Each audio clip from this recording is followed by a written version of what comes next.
Bueno, una vez más, gracias a todos por haber venido. Ya estamos llegando a la parte más importante de la mañana, que es el almuerzo. Y bueno, pero no nos podemos ir sin responder la última pregunta, que es ¿cómo controlamos el problema? Pero antes de entrar en las herramientas de lleno, quiero hacer un breve raconto de algunos puntos importantes que resultan interesantes para ver las herramientas de control. Como sabemos, el origen del problema son los hongos, ¿sí? No tenemos micotoxinas si no tenemos hongos. Y tenemos tres géneros de hongos: Aspergillus, Penicillium, Fusarium, que cada uno genera distintos tipos de micotoxinas, ¿sí? Como ya comentó Fabio, hay muchísimas micotoxinas, pero las que resultan de interés son aflatoxinas o ocratoxinas, generadas por Aspergillus y Penicillium, y fumonicinas, pseudomonas y tricotecenos, como DON y T2, generados por Fusarium. Pero los podemos agrupar, como son hongos, tienen distintas condiciones de crecimiento. El Penicillium no crece en las mismas condiciones que el Fusarium, entonces los podemos agrupar en dos grandes grupos. Aquellos hongos que crecen en condiciones a campo y aquellos hongos que crecen en condiciones de almacenamiento.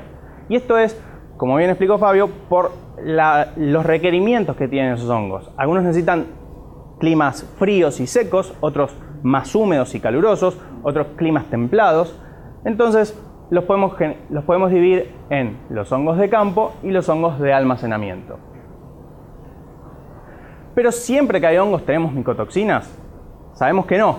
Sabemos que el hongo, para expresar la micotoxina, necesita un factor de estrés, ¿sí? Como puede ser cosechas tardías, almacenamientos prolongados, lluvia, frío, sequías, ¿sí? Climas extremos, son todos causantes de estrés para el hongo y es lo que desencadena la producción de micotoxinas y después, por consiguiente, micotoxicosis. No siempre que tengamos micotoxina vamos a tener micotoxicosis. Depende de la concentración y la interacción de esos factores. Pero esos puntos de cosecha tardía, de frío, de lluvia, de sequía, a todos les suena muy común.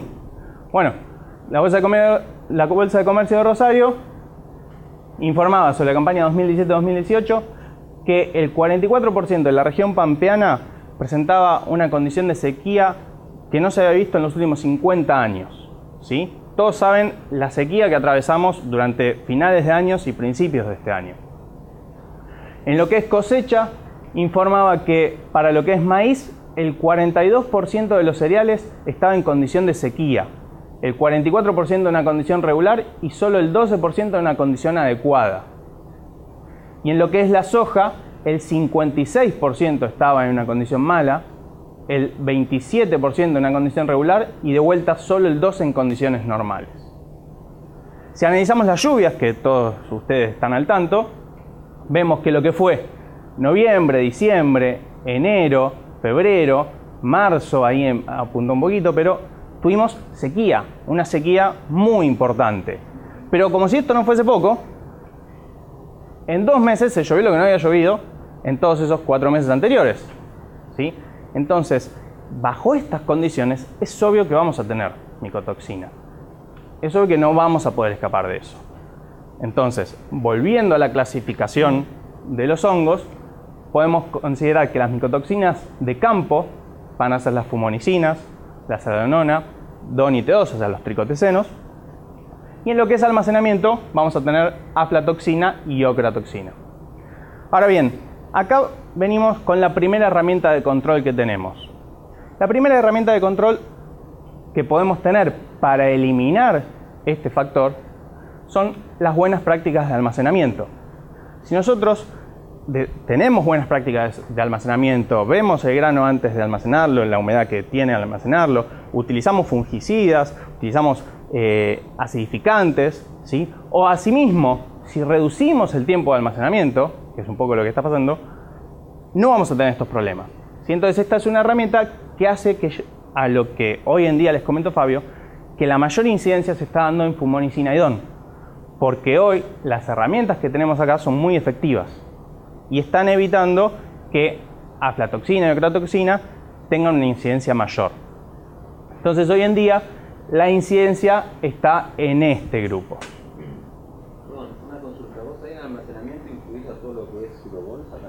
También. Sí, sí. Lo importante es las condiciones que vos tenés. Con los silobolsa tenés que tener una buena fermentación, buena humedad y por lo general pueden llegar a ser más predisponentes de micotoxinas. Pero de vuelta, controlando lo que son las condiciones de almacenamiento, disminuir. Silobolsa tiende a ser un poco más predisponente. Pero hay herramientas.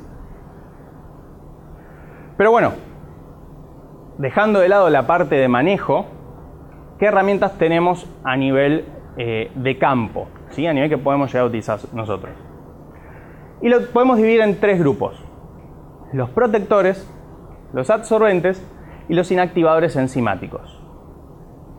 Los protectores pueden ser de distinto tipo, hay sintéticos, hay naturales, pero tienen un objetivo en común, que es proteger el órgano blanco, es decir, protegen el órgano sobre el cual va a actuar la micotoxina. No tienen ninguna acción sobre la micotoxina, ¿sí? Pero sí protegen el órgano sobre el cual ésta actúa. Tienen una característica que es ante concentraciones elevadas de micotoxina muchas veces se suelen quedar cortos, ¿sí? No pueden responder todo ese daño que causa la micotoxina, pero son muy buenos en terapias complementarias, ¿sí? Son muy buenos coadyuvantes de otro tipo de productos, ¿sí?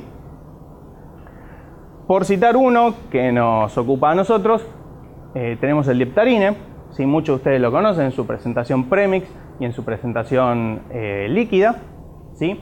¿Y por qué el Dieptarine es un buen protector para el caso de la micotoxina? El Dieptarine está formulado a base de la silimarina, ¿sí? Que tiene dos mecanismos de acción bien descritos y bien específicos. Por un lado, es un estabilizante de las membranas plasmáticas. Actúa a través de la disminución de los radicales libres. Esto es porque la silimarina tiene esta estructura, que son anillos aromáticos aledaños a grupos oxidrilos, y eso le permite captar y ceder protones fácilmente. Las micotoxinas, como por ejemplo la aflatoxina, genera daño celular porque lo que hace es genera radicales libres que desestabilizan la membrana plasmática y terminan lisando la célula, ¿sí? Principalmente hepática. El Dieptarine, a través de la silimarina, tiene la capacidad de entrar adentro de la célula hepática, captar esos radicales libres que están sueltos y salir fuera de la célula llevándolos al exterior de la célula. Con lo cual evita la concentración de radicales libres intracelulares. Entonces, por este lado, nosotros tendríamos una acción protectora del Dieptarine sobre, por ejemplo, aflatoxina. Pero este no es el único efecto que tiene el Dieptarine. Está descrito que la silimarina tiene también acción antiinflamatoria. ¿Y cómo es esto? Porque inhibe la 5-lipooxigenasa. Sin entrar en mucho detalle, esta enzima es una enzima que actúa en la vía del ácido araquidónico, y el ácido araquidónico es una vía metabólica que lo que termina desencadenando es inflamación. Si es una vía metabólica fisiológica por la cual se activan todos los glóbulos blancos y todos los precursores proinflamatorios. Al inhibir a esta enzima estamos frenando esa inflamación, entonces tenemos un fuerte efecto antiinflamatorio. Y esto es muy importante, por ejemplo, para DON, ¿sí? Ya les comentó Fabio cómo DON interactuaba con la mucosa intestinal, con la superficie, con las uniones interenterocíticas y generaba una inflamación que hacía la extravasación de las proteínas plasmáticas y después generaba las condiciones ideales para el crecimiento de clostridios. Bueno, el Dieptarine estaría evitando eso por su efecto antiinflamatorio. Pero una vez más, independientemente del producto, los protectores son muy buenos como coadyuvantes, no como única herramienta, ¿sí? Porque no actúan sobre la micotoxina en sí, actúan sobre el órgano. Si nosotros tenemos un desafío muy amplio de micotoxinas, no vamos a poder cubrirlo. Por otro lado, tenemos los adsorbentes. Los adsorbentes se dividen en inorgánicos y orgánicos. Todos actúan de la misma forma. Lo que hacen es secuestran la micotoxina. Estos ya actúan sobre la micotoxina en sí. Es decir, se unen a la micotoxina y evitan que sea absorbida por el animal. Existen dos mecanismos por los cuales se une a la micotoxina. Los inorgánicos lo hacen según la polaridad y los orgánicos lo hacen a través de reacciones químicas con la micotoxina. Independientemente del tipo que sea, está descrito que todos los absorbentes tienen una excelente actividad sobre aflatoxinas, ¿sí? Son una excelente herramienta para el control de aflatoxinas. ¿Y esto por qué? Porque la aflatoxina es, de las micotoxinas, una de las más polares de todas y además una de las más pequeñas y con mayor ramificaciones que le permiten una mayor interacción química. Por eso es que tanto los orgánicos como los inorgánicos pueden interactuar muy bien con ella. Entonces, ante desafíos grandes de micotoxinas, los absorbentes nos van a dar un buen resultado, ¿sí? Porque van a evitar la absorción de esta aflatoxina. Pero quizá no van a ser tan eficientes para controlar DON o T2, ¿sí? Porque son moléculas más grandes, más complejas y menos polares, ¿sí?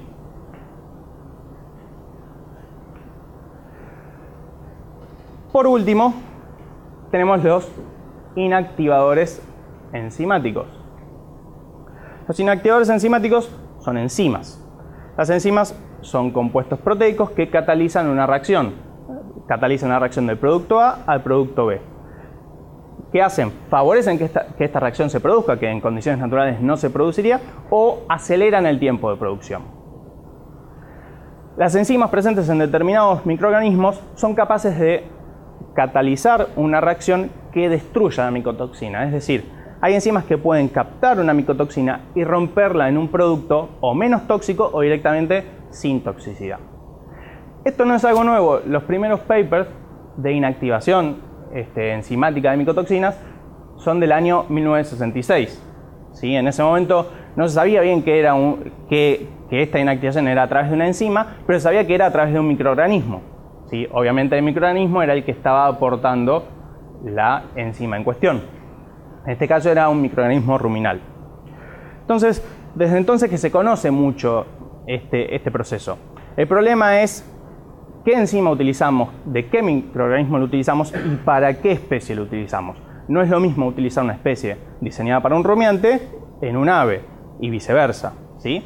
Entonces, hay enzimas, o sea, cada enzima tiene distintas características. ¿Y cuáles son estas características? Todas las enzimas tienen una especificidad. ¿Qué quiere decir esto? Las enzimas catalizan la reacción del sustrato A al producto B, ¿sí? No va una enzima determinada, no va a agarrar el sustrato C. Son específicas. Con lo cual necesitamos distintas enzimas para distintas micotoxinas. Tienen una estabilidad. Las enzimas son compuestos proteicos. Por ende, son compuestos proteicos con estructuras complejas. Si yo expongo esa proteína a temperaturas muy elevadas, esa estructura se pierde y con la pérdida de esa estructura se pierde la funcionalidad de la enzima. Entonces, no es lo mismo tener una enzima que es termoestable que una enzima que es termolábil, ¿sí? Entonces, eso es otro concepto muy importante que hace las características de las enzimas. Por otro lado, tenemos el rango de pH en el cual actúan. Las enzimas actúan a distintas velocidades y hay enzimas que actúan en pHs ácidos y hay enzimas que actúan en pHs alcalinos. La curva de velocidad en la cual van a actuar difiere según el tipo de enzima que sea y según el medio en donde esté. Y por último tenemos la afinidad. Podemos tener varias enzimas que actúen sobre un mismo sustrato, ¿sí? Podemos tener dos enzimas que actúen sobre un sustrato A, pero quizá las dos enzimas no tienen la misma afinidad sobre ese sustrato. ¿Qué quiere decir? Si nosotros tenemos una concentración determinada de sustrato, una concentración baja, quizá hay una enzima que es más afín, que puede actuar mejor a concentraciones bajas de un sustrato, que otra que es menos afín y necesita una mayor cantidad de sustrato para poder reaccionar y actuar a su velocidad máxima. Las enzimas son saturables, ¿sí? Por lo general tienen uno o dos o más sitios de acción en donde captan al sustrato y lo transforman en un producto, pero se saturan, o sea, tienen uniones determinadas. Por eso también son concentración dependientes, ¿sí? Y de eso también depende la afinidad. Si nosotros tenemos una enzima que es muy afín, con pocas concentraciones ya va a estar captando esos sustratos para transformarlos en productos. En enzimas menos afines vamos a dar una mayor cantidad de sustrato inicial. Entonces, los inactivadores enzimáticos son una herramienta más muy buena por el hecho de que catalizan una reacción muy específica, ¿sí? para micotoxinas específicas, y lo transforman en productos o menos tóxicos o directamente sin toxicidad. Y otra de las ventajas es que no tienen efectos adversos, ¿sí? Porque justamente que son específicas, ¿sí? No hay efectos adversos. Entonces, bien, vamos al producto que nos atañe en cuestión, que es el Detoxa Plus. Como se podrán imaginar, el Detoxa Plus es un inactivador enzimático. Es un complejo multienzimático, ¿sí? que posee las enzimas necesarias para la inactivación de tricotecenos, cedanona, ocratoxina y fumonicina. A su vez, como es un compuesto que está formulado a través del Saccharomyces cerevisiae, posee pared de levadura, que es un adsorbente orgánico, con lo cual también tiene una función adsorbente para aflatoxinas. Sobre aflatoxinas no tiene una acción enzimática, pero sí tiene una acción adsorbente. Y ya vimos que justamente los adsorbentes para aflatoxinas tienen muy buena eficacia. Como hablamos, el Detoxa Plus está formado a través del Saccharomyces cerevisiae, que es una levadura que se utiliza en la industria cervecera, y es el microorganismo que aporta la batería enzimática. El Saccharomyces cerevisiae fue una de las primeras levaduras estudiadas, está secuenciado toda su secuencia genética, para la redundancia, entonces se sabe muy bien todas las enzimas que posee. En este caso, posee todas las enzimas necesarias para la inactivación de las micotoxinas que comentamos. La presentación es en bolsas de 25 kilos y la dosis es de 1 kilogramo por tonelada. Ahora bien, ¿cómo son estas reacciones? Para el caso de la fumonicina, tenemos la enzima esterasa, que lo que hace es actuar sobre estas uniones, dando este producto resultante que no posee toxicidad. Cuando vemos la curva de metabolización, vemos que ya a los 90 minutos ya tenemos menos del 50% de micotoxina inicial, es decir, menos del 50% de fumonicina inicial. A medida que va pasando el tiempo, va llegando, pero ya la velocidad disminuye porque justamente el sustrato inicial es menor y la velocidad de una enzima depende del sustrato inicial. Por otro lado tenemos los tricotecenos. En este caso, la enzima que utilizamos actúa sobre una estructura conservada en todos los tipos de tricotecenos, por eso es que esta enzima sirve tanto para DON como para T2, ¿sí? Porque es justo esta porción no variable de los tricotecenos, ¿sí? Y que genera un producto sin toxicidad. En el caso de los tricotecenos, la curva de eliminación es similar, ¿sí? Podemos ver que una vez más a los 90 minutos tenemos casi el 40%, y una vez más, a medida que va bajando la concentración, va perdiendo velocidad. Por otro lado tenemos las ocratoxinas, en este caso es una amidasa que actúa sobre esta unión de amina y genera estos dos productos que una vez más no tienen toxicidad. De hecho, uno es la fenilalanina. En este caso la reacción es más rápida, ya con 50 minutos ya tenemos casi un 0%, ¿sí?